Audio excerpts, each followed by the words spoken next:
ఓం నమో భగవతే రుద్రాయ. 24 మార్చి 2026 మనకి మంగళవారం షష్ఠీ తిథి వచ్చింది.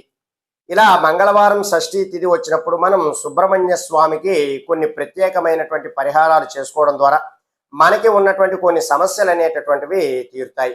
ప్రధానముగా వివాహం అవలేనటువంటి వారు, సంతానం కోసం ప్రయత్నం చేస్తున్నటువంటి వారు, రుణ బాధలు ఎక్కువగా ఉన్నవారు, చర్మ సంబంధమైనటువంటి సమస్యలతో బాధపడుతున్నవారు ఈరోజు ఒక ప్రత్యేకమైనటువంటి కొన్ని దీపాలు వెలిగించడం ద్వారా మంచి ఫలితాలు అనేటటువంటివి మీకు ఉంటాయి.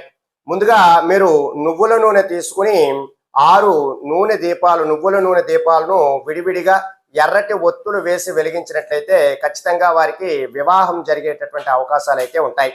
అలాగే ఆర్థిక బాధలతో ఇబ్బంది పడుతున్న వారు ఒక మట్టి ప్రమిద లేదా ఇత్తడి కుందులోనైనా సరే ఆవు నెయ్యి వేసి దానిలో కుంకుమ కానీ ఎర్రచందనం కానీ వేసి దీపాన్ని కనుక వెలిగించినట్లయితే వారికి ఉన్నటువంటి రుణ బాధలన్నీ కూడా తొలగిపోయేటటువంటి అవకాశాలు ఎక్కువగా ఉంటాయి.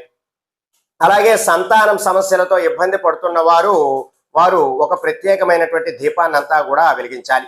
అది ఏకదీపమై ఉండాలి. ఆ ఏకదీపంలో 6 ఒత్తులను వేసి ఆవు నెయ్యి వేసి ఒక దీపంలోనే 6 ఒత్తులు విడివిడిగా వేసి వెలిగించాలి. ఎర్రటి ఒత్తులైనా పర్వాలేదు, తెల్లటి ఒత్తులైనా పర్వాలేదు. ఇక సాయంత్రం సమయంలో షడ్భుజి ఆకారాన్ని మీరు మీ యొక్క దేవుని మందిరంలో నిర్మించుకుని ఆ షడ్భుజి కొనల దగ్గర 6 ఒక్కొక్క దీపాన్ని కూడా వెలిగించాలి మట్టి ప్రమిదలతో.